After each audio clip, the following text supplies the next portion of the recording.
There's no question whatsoever that agencies of the United States government are withholding UFO information. Government should make public all of its records on this or any other subject. People here are still afraid to talk. They're afraid they're going to get, blown away if they say anything.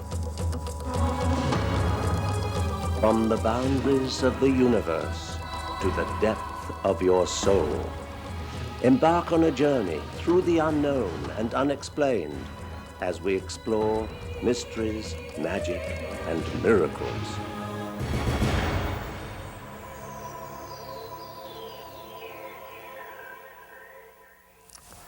Hello, I'm Patrick Macnee.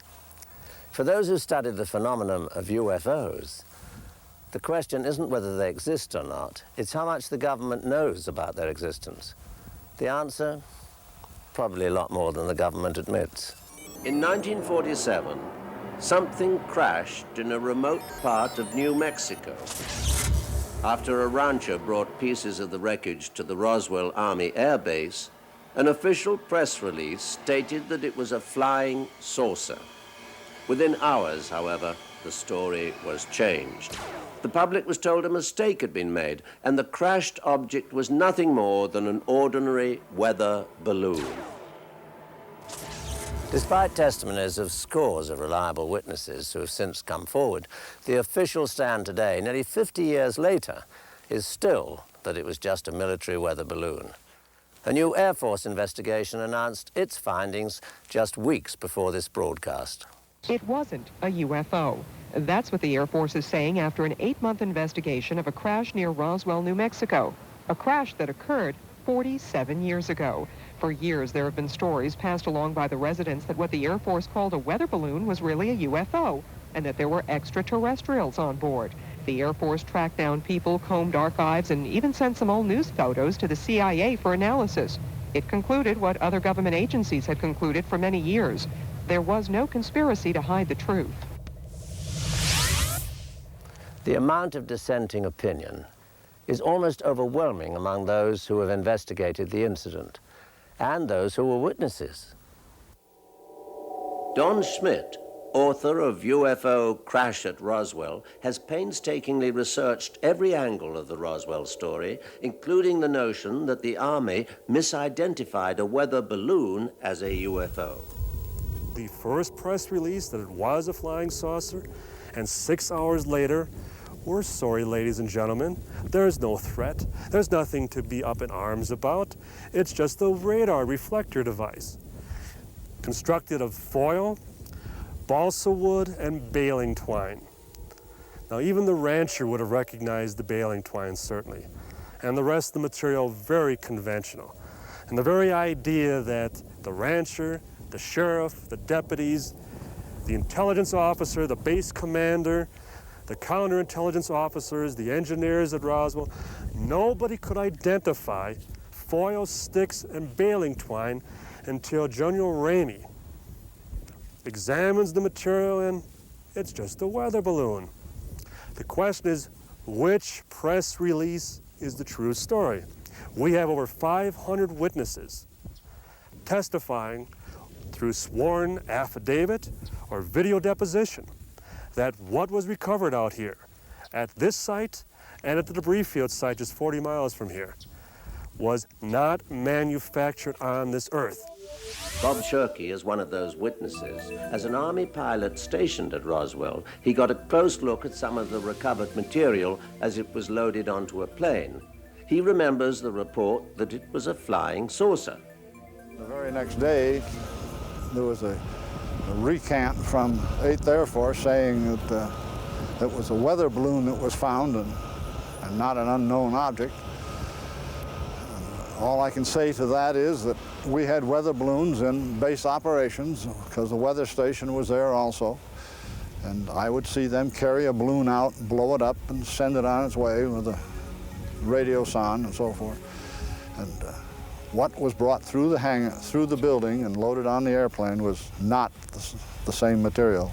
It was not a weather balloon. One important figure to express skepticism over the continuing balloon story is Congressman Stephen Schiff of New Mexico.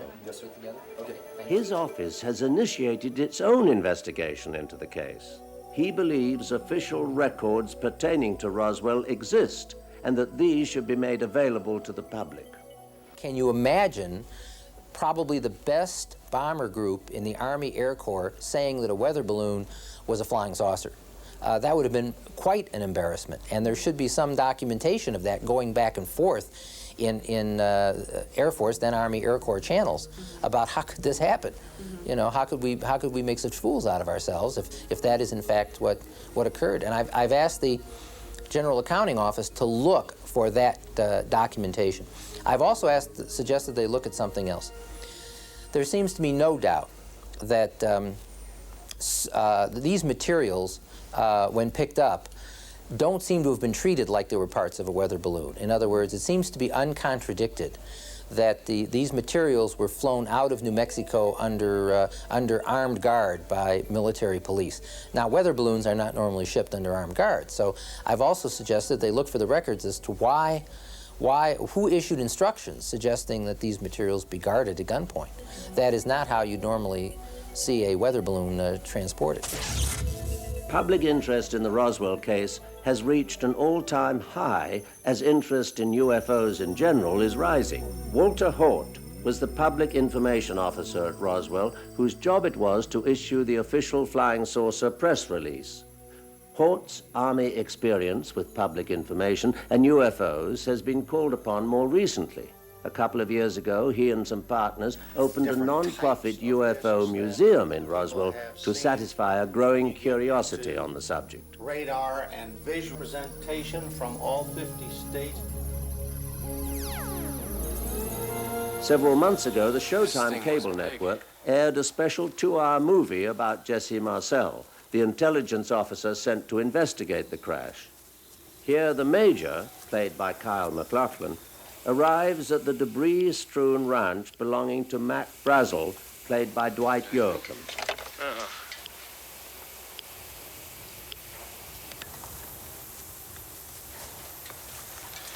You know those Japanese balloon bombs? Yeah, made of rice paper, about 30 feet in diameter. They don't come apart when they land unless the bomb goes off. Then you'd see chart marks everywhere. Right.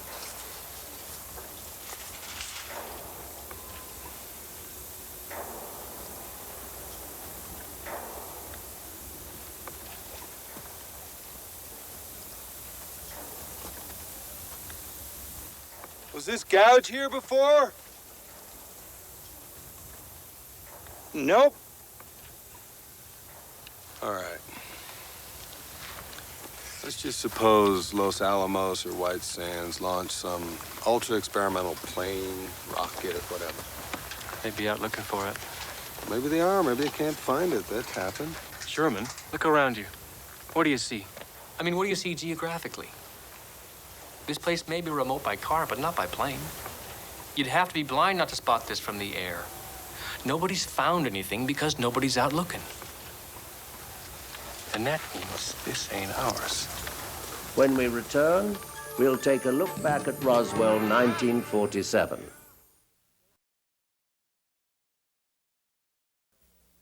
To better understand the significance of the entire Roswell case, let's go back for a moment to early summer 1947. It was less than 2 years after the end of World War II. The troops had come home. America was getting back to work and coming to terms with its new position as a global power. And the Cold War was heating up. In late June and early July, there were a series of strange reports from all over the world. People were seeing unrecognizable objects flying around with inexplicable trajectories. Some appeared to be round discs, others cigar-shaped. And the stories were not just from ordinary citizens. Many reports came from highly trained pilots, both civilian and military. New Mexico at the time was home to a number of highly classified military projects. On the night of July the 4th, the central part of the state was hit by some of the most violent thunderstorms in memory. A rancher named Mac Brazel was one of a number of people who heard a loud explosion amidst the thunder. Investigators have established the sequence of events which then followed. July the 5th, Brazel discovers a huge field of very strange, lightweight metallic debris on his ranch, and the next day he brings it to the sheriff in Roswell. They then report the find to the Army Air Base. On July 7th, Brazel takes Major Jesse Marcel and another officer out to the debris field where they load up some of the material and bring it back to the base. The next morning, troops are sent out to guard the debris field as well as an actual crash site 40 miles away.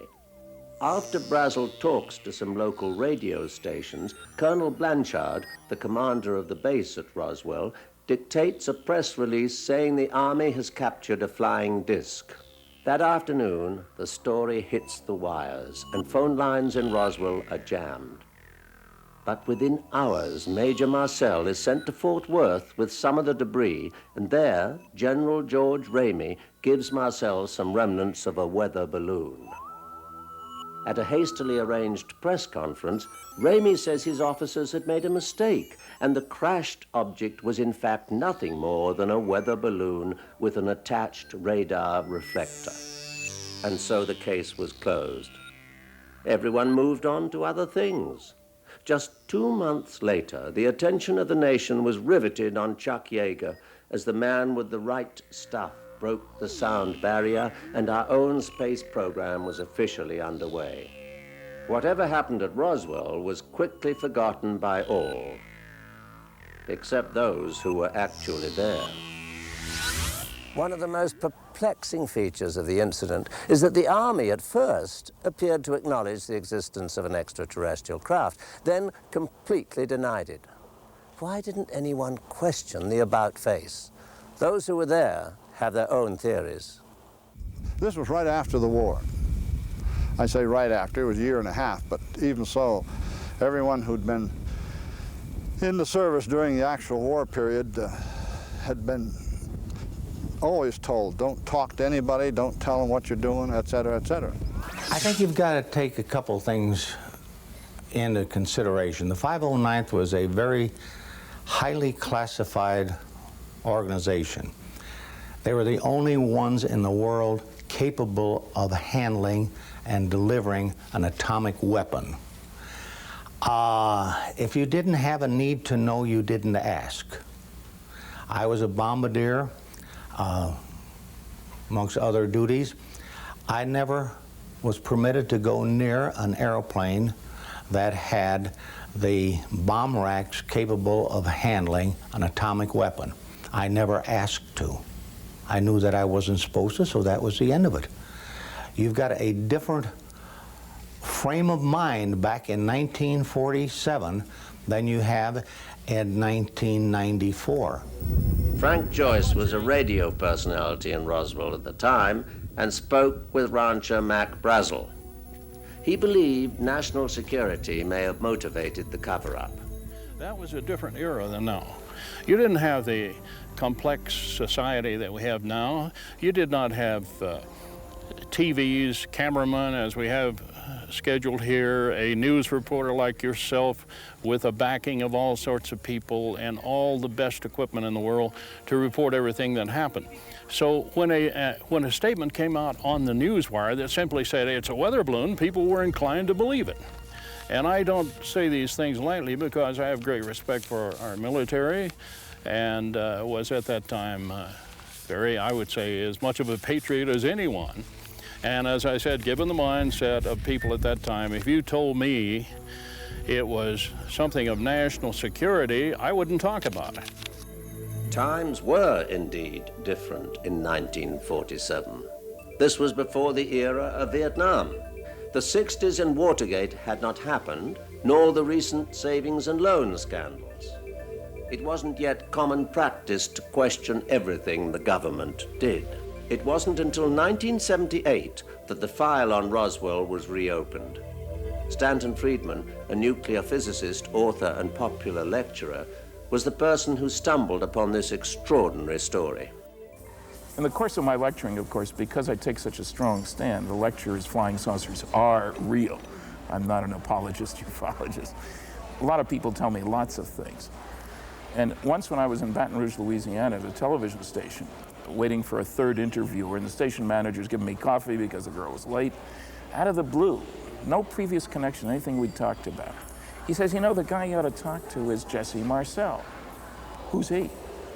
Oh, well, he handled pieces in one of these saucers when he was in the military. That got my attention, as you can imagine. I said, well, is he alive? Do you know him? Oh, yeah, he lives over in Houma. I had the faintest idea where Houma, Louisiana was then. I've been there since, of course. We're old ham radio buddies. Great guy. So Friedman began to look into the case, and his findings led to a book, Crash at Corona.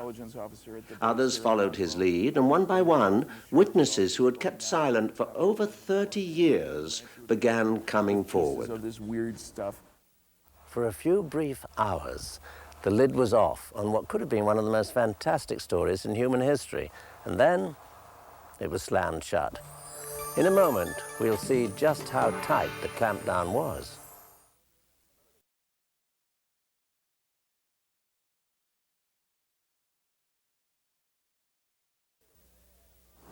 Most people connected with Roswell took their cue from the Army and quietly accepted the weather balloon story, including the press. They staged a launch of a radar reflector from a weather balloon and loudly proclaimed, fantasy of flying disc is explained here. All these pictures deal with this silly little radar reflector on a weather balloon.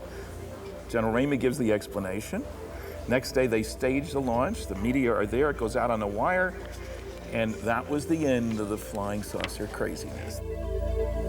Those who asked questions were told quite directly, don't. The first release, all that material was taken out. Some of it, I understand, got into papers in other parts of the country off the original release.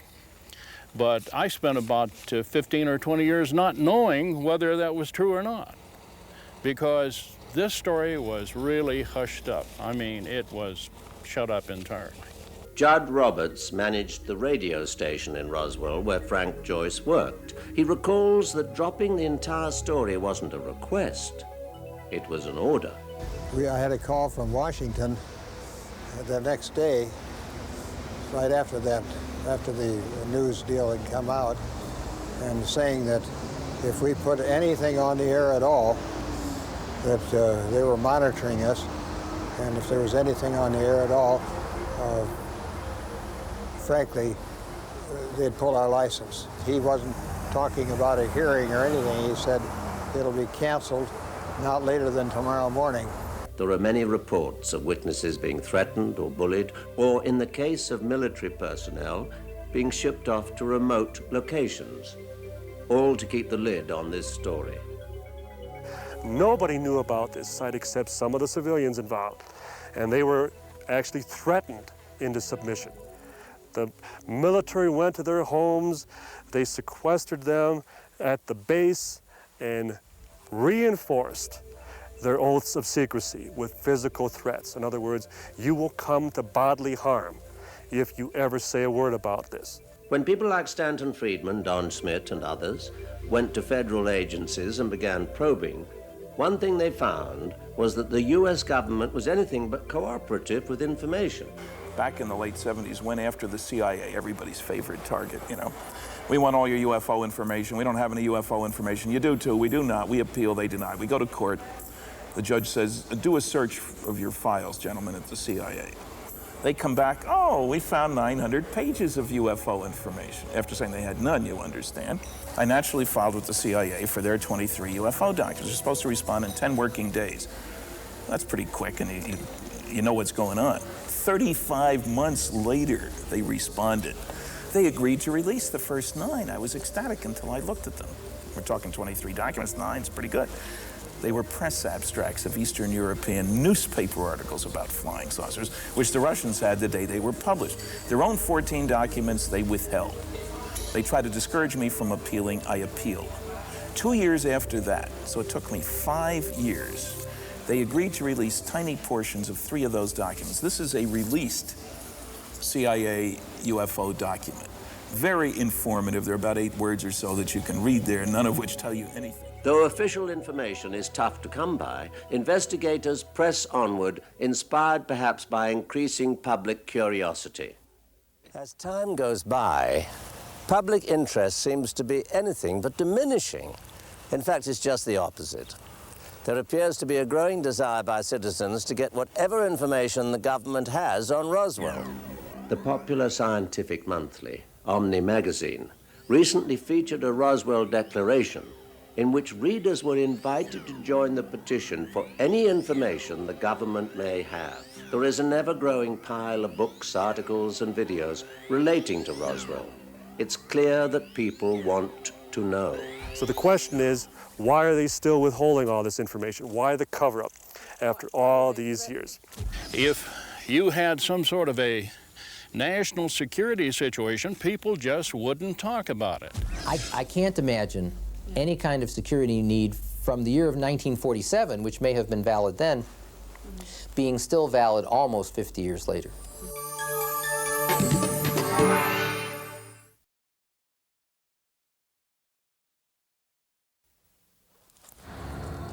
What crashed near Roswell was a mystery in 1947. It's no less a mystery today. We join the voices of those who ask that the truth be told.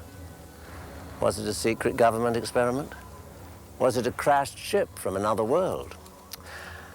Or was it, as the Air Force says, nothing more than a simple weather balloon?